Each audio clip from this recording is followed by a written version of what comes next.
In this video, we will be onboarding an Onboarding B-hyve XD timer. This video applies to all XD timers available, including the 1-port, 2-port, and 4-port timers. In this demonstration, we will be using a 4-port XD timer. We will go through the entire process of adding the timer to your B-hyve app, adding a second-generation B-hyve hub, some of the unique features of the XD timer, and basic troubleshooting steps to help you if you're experiencing issues with your device. Attach the inlet of the device to your hose spigot and ensure the outlet is also attached to your water lines. In this example, we only have one water line hooked up to our 4-port timer. Ensure that the provided screen washer is in place before attaching to your spigot. Without the washer, the timer will leak at the inlet and you risk debris getting into the valve of your timer, causing it to fail prematurely. Turn the water spigot on. The first step of this process is taking a set of standard AA batteries, inserting them into the battery tray, and powering the device on.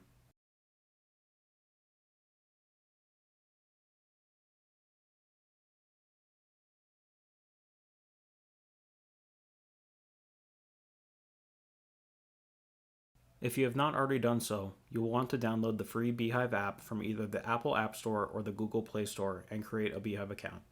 We recommend that you use a valid email address to receive B-hyve alerts, and it allows Orbit to contact you if necessary. Once you have created an account, you will want to log in to your B-hyve app using your email address and password. You will then be prompted to either add a new device or use a code to gain access to a timer that has already been onboarded with a different account. In this demonstration, we will be adding a new device.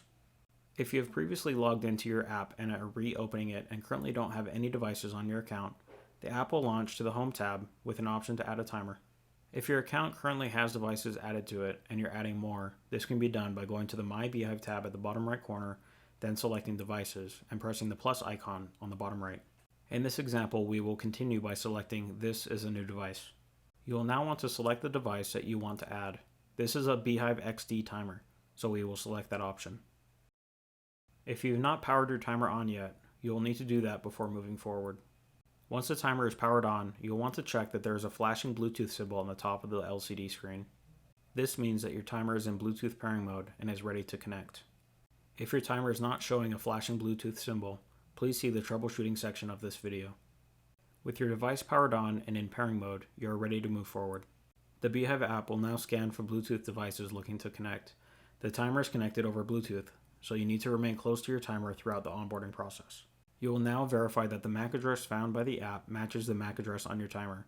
This can be found on the bottom of the timer, below the barcode.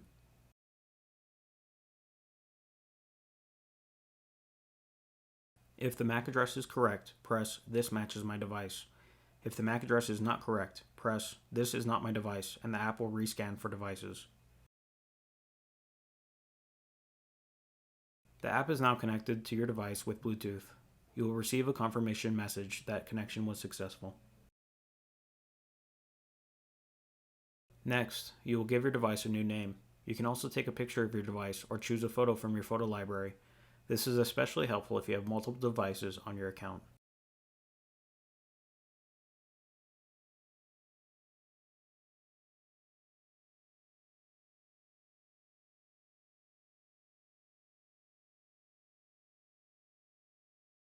Once you have named your timer, the app will check to see if your device requires a firmware update. If it does, this will happen automatically and should only take a few minutes. The video is sped up through this process.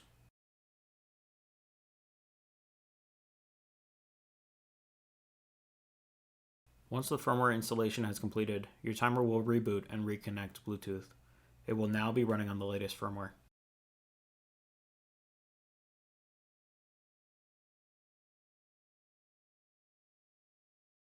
Now we will enter in our location information. If you plan on using a hub to enable smart features, this information is used to identify the closest weather station to your timer to obtain forecast information. The only required field is postal code, although with a more accurate location we can potentially find a closer weather station if there are multiple weather stations under one postal code. You may select Use Current Location to let the app autofill the data, or you may enter this information in manually.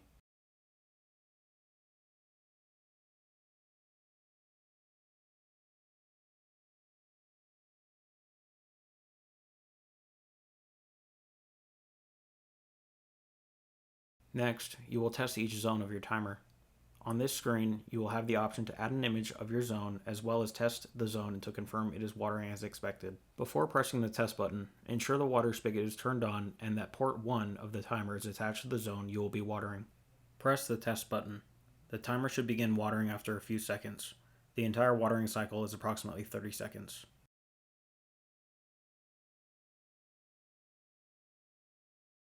At any point in this process, you can take a picture of your zone. Once the watering cycle is complete, hit the next button. You can now give Zone 1 a name.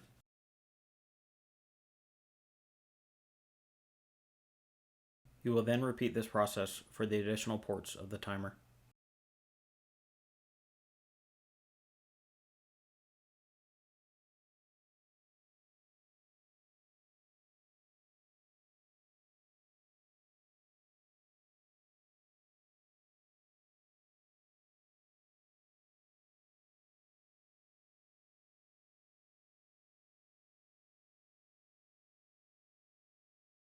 Once zone testing is completed, you have successfully onboarded the timer and you have 3 options for the next steps. You can program the device, set up another device, or start using the device. In this example, we will press Start Using My Device to take us to the home screen. The home screen has status information about the device, active programs, connection status, manual watering, and rain delay. One of the unique features of the B-hyve XD timer is the ability to operate the timer at the timer itself. You can manually water, add rain delays, and even program the timer at the timer. All information is transferred over to the app automatically. To start a manual watering at the timer, have the dial set to the auto position and press the dial once. You can press the zone button to cycle through the zones depending on the number of ports of your XD timer. Once you select the zone you'd like to water, you can then turn the dial to adjust the runtime. Press the dial in and the timer will begin a manual watering event.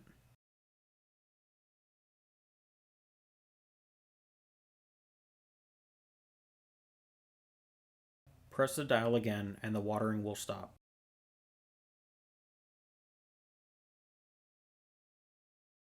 This can also be done in-app by selecting the manual watering button on the home screen.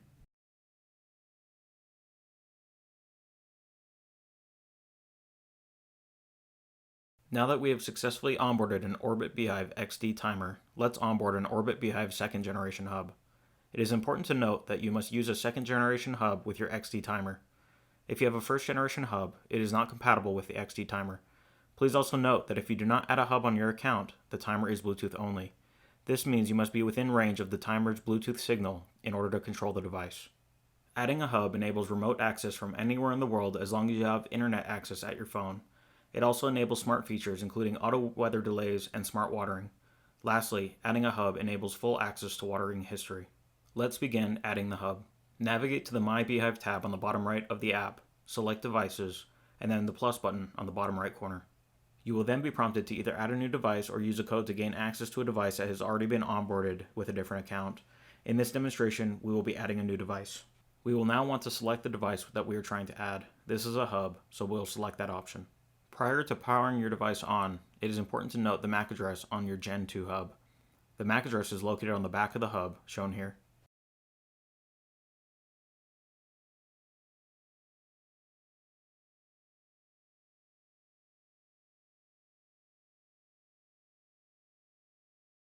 Once you've noted your MAC address, you can now plug the hub into an outlet nearest your watering device. Your hub should be within 150 feet of your timer. However, please take into account that building materials and landscape reduce the Bluetooth range of devices, so being as close as possible to your timer while still keeping your hub indoors is ideal. Keep in mind that the hub is not rated for outdoor conditions. A single hub can support multiple Gen 2 compatible B-hyve devices, so planning your hub location is critical if you're supporting additional devices. Lastly, additional hubs can be added to your B-hyve account to better support landscapes with B-hyve devices spread beyond a single hub's range. Let's plug in our hub. You will see that the device will begin to blink a blue LED, indicating that the device is in pairing mode. If for whatever reason your device is not in pairing mode, please see the troubleshooting section of this video. With your device powered on and in pairing mode, you are ready to move forward.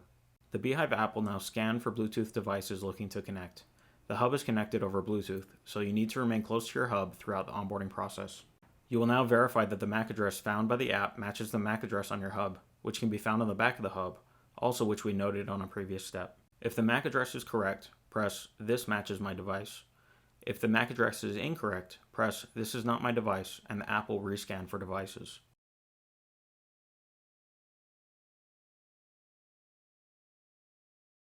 At the Wi-Fi setup screen, you have the option to manually enter your information, or you may use the drop-down of networks returned by the hub. If your desired network isn't found, try pressing the refresh button to rescan for networks, or try entering your information in manually by pressing Advanced.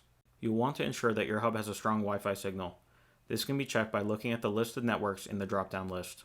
Please be aware that the hub uses a 2.4 GHz network and is not compatible with 5 GHz networks. You also may need to buy a Wi-Fi range booster, depending on your installation location, to improve Wi-Fi signal strength if you have a weak connection. Select your Wi-Fi network, supply the network password, and press Connect to Network. While the app and hub are establishing a Wi-Fi connection, you will see the hub LED flash yellow as it is connecting. Once the Wi-Fi connection is established, the hub LED will be solid green. Next, you can give your device a new name. You can also take a photo of your device, or choose a photo from your photo library. This is especially helpful if you have multiple devices on your account.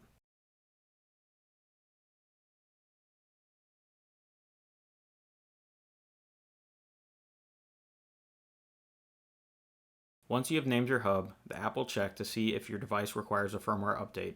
If it does, this will happen automatically and should only take a few minutes. The video is sped up through this process. Once the firmware update is complete, the hub will turn off and then back on again, and will now be running the latest firmware.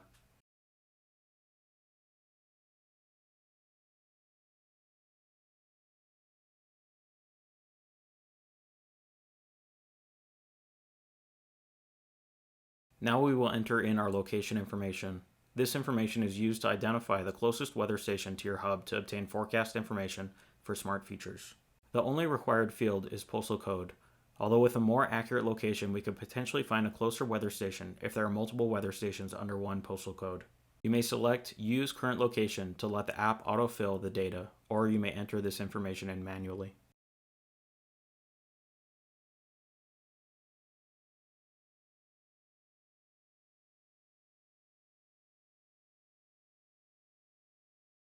Your hub is now fully onboarded. You may select Start Using My Device to begin controlling your hose timer with Wi-Fi. Or if you have additional devices to add to your B-hyve account, you can choose to add more devices. We will select Start Using My Device.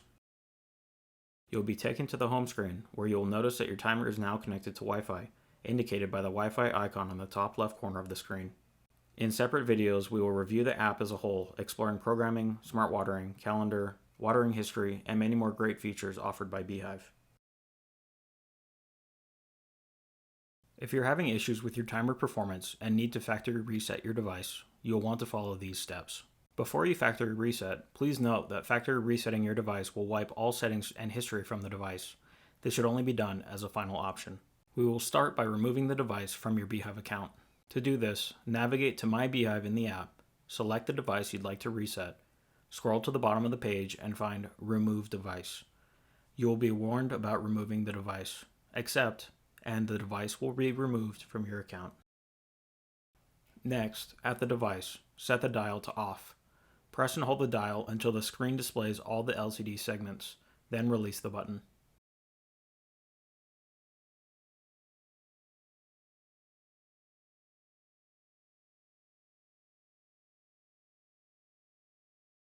You have now successfully factory reset the device and can onboard the device following the same steps previously shown in this video.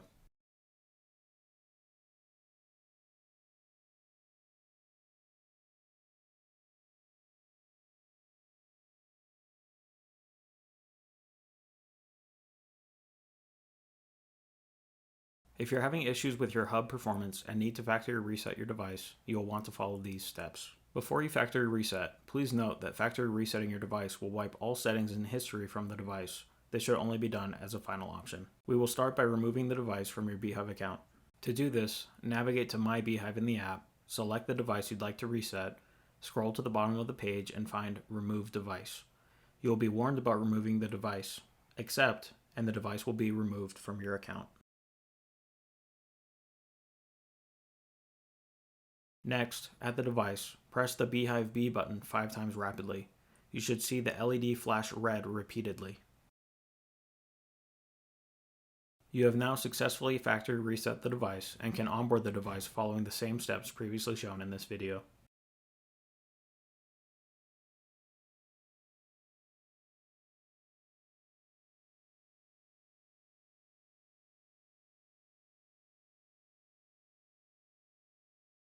If your XD timer is not in pairing mode and you're trying to onboard the device, set the dial to off. Press and hold the dial until the screen displays all the LCD segments. Then release the button.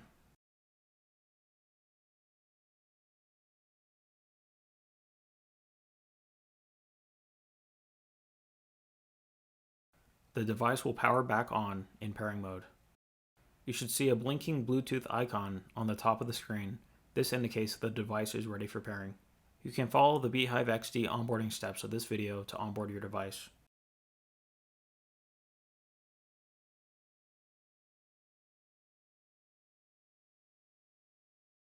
If your hub is not in pairing mode and you're trying to onboard the device, simply pressing the B-hyve B button on the face of the device 5 times rapidly will reset the device, and it should enter pairing mode once reset. You will see the device blink a red LED rapidly. Once the red LED is gone, you should see a blinking blue LED. This indicates the device is ready for pairing. You can now follow the hub onboarding steps of this video to onboard your device.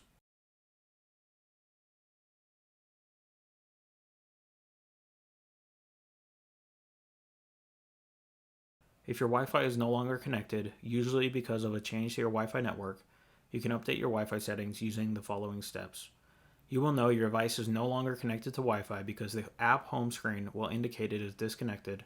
The connection status on the top left will have a Wi-Fi symbol with a slash through it, and your hub will be blinking yellow. If needed, you can still control your device using the app if you're within range of the device's Bluetooth. You can click on the Connect to Bluetooth button on the center of the home screen, or click on the connection symbol on the top left of the home page and select Connect via Bluetooth. This can be a temporary solution while your Wi-Fi connection is resolved. You can also control or make changes to your device at the device itself as needed. To update your Wi-Fi settings, navigate to B-hyve, Devices, select the hub that is needing Wi-Fi settings updated, then select Update Wi-Fi Settings. It is important that you select the hub and not the timer, as the hub is what is connected to Wi-Fi.